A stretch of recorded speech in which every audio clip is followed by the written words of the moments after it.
Salem, salut, moi c'est Camille. En 2015, je suis partie seule avec mes 2 enfants m'installer à Tanger, au Maroc. Et en 2021, j'ai fait l'acquisition d'un camping-car pour vivre à l'année dedans. Alors si tu souhaites embarquer avec nous dans l'aventure, abonne-toi.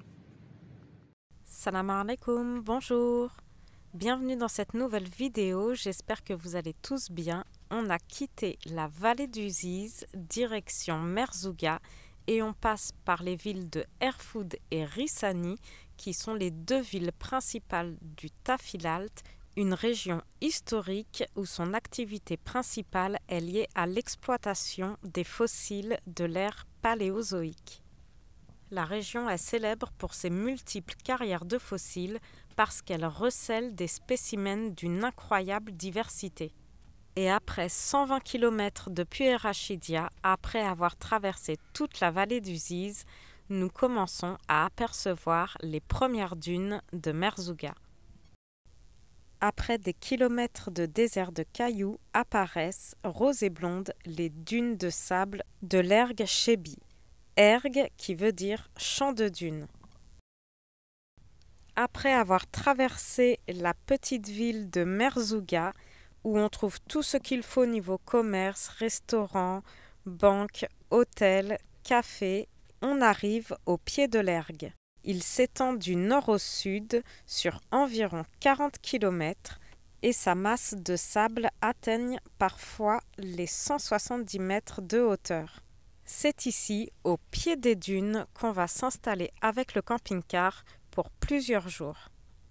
Il y a aussi de nombreux campings dans le coin, mais comme je suis autonome en électricité et que j'ai fait le plein d'eau avant de partir, on peut se poser tranquille sur un spot sauvage au pied des dunes. Et on n'y sera pas seul, on rencontrera d'ailleurs sur place d'autres véhicules aménagés. Il est aussi possible de dormir sous une tente nomade pour un bivouac à la belle étoile au pied des dunes. Aux dernières caresses de soleil de la journée, ces dunes, dont certaines atteignent plus de 100 mètres de haut, offrent en effet un dégradé de ton d'une infinie douceur allant du beige à l'abricot. Un paysage qui invite à s'accorder un moment de solitude, à un lâcher-prise sur le monde extérieur, se laisser aller à ses pensées, se connecter à ses désirs, à ses rêves, son imagination et sa créativité. On cultive son jardin secret. On peut aussi vivre des émotions que l'on ne s'autorise pas à exprimer en présence des autres, des coups de blues, de la tristesse, de la colère. Quand on est seul, on découvre ses richesses personnelles. On apprend à compter sur soi, on se rend compte que l'on peut se débrouiller, on découvre certaines de ses capacités. Chacun a sa façon de vivre sa solitude. Certains ont besoin d'être plus souvent seuls que d'autres. Ces moments de solitude permettent de se connaître et finalement de s'ouvrir aux autres. Et qu'est-ce que j'aime ces petits moments de solitude face à des couchers de soleil aussi grandioses. Comme j'aime également commencer ma journée par ce petit moment de solitude, et quoi de mieux que de boire son café chaque matin devant des paysages aussi spectaculaires. Avec ce mode de vie nomade, on me demande souvent comment je supporte la solitude. Mais pourtant, je fais bien plus de rencontres, que ce soit avec d'autres voyageurs ou les habitants de chaque endroit où je vais, alors qu'auparavant, en étant sédentaire, je ne faisais pas de rencontres et étais bloquée dans une routine de maison, boulot, dodo. Alors qu'en vivant en camping-car, les habitants viennent très souvent nous voir pour nous demander d'où on vient, est-ce qu'on est en vacances, depuis combien de temps on est là, quelle est la suite de notre itinéraire, et les habitants aiment nous raconter les histoires de leur région, de leur ville, et c'est toujours enrichissant.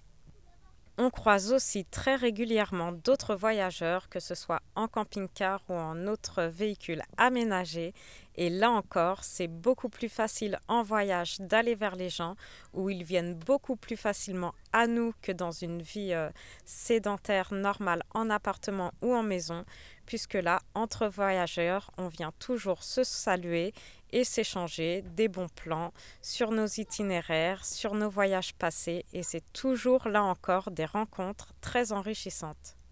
Certains ont peur de la solitude dans ce mode de vie nomade, mais pourtant, détrompez-vous, on est rarement seul, on fait souvent des rencontres, même si c'est des rencontres éphémères, et la solitude, même s'il y a des moments où elle est là, au premier abord, on peut avoir envie de la fuir, on l'associe à l'exclusion, à l'isolement, au mal-être.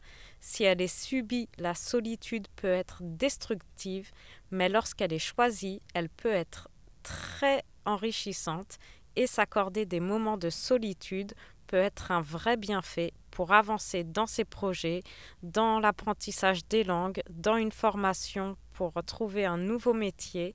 Ça peut être un réel bienfait.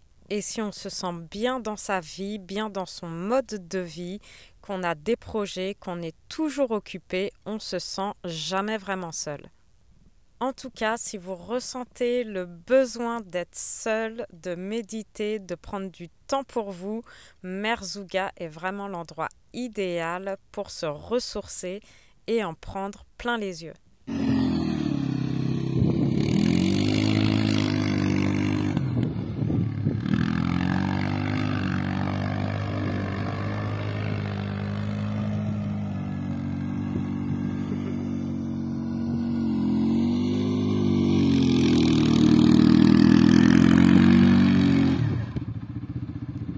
Après cette petite semaine passée à Merzouga, où chaque jour je les ai passés dans les dunes, à observer cette luminosité sur les dunes à chaque fois différente, en tout cas pour la suite de l'itinéraire, c'est un changement de plan puisque j'avais prévu une destination et je vais me diriger finalement à l'opposé. Si vous avez une petite idée, n'hésitez pas à me le dire en commentaire. Moi, je vous dévoile la destination dans la prochaine vidéo. C'est un endroit où j'avais dit que j'y retournerai. Donc, c'est pour bientôt, Inch'Allah. Et en attendant, n'oubliez pas de liker celle-ci, de laisser un petit commentaire et de partager.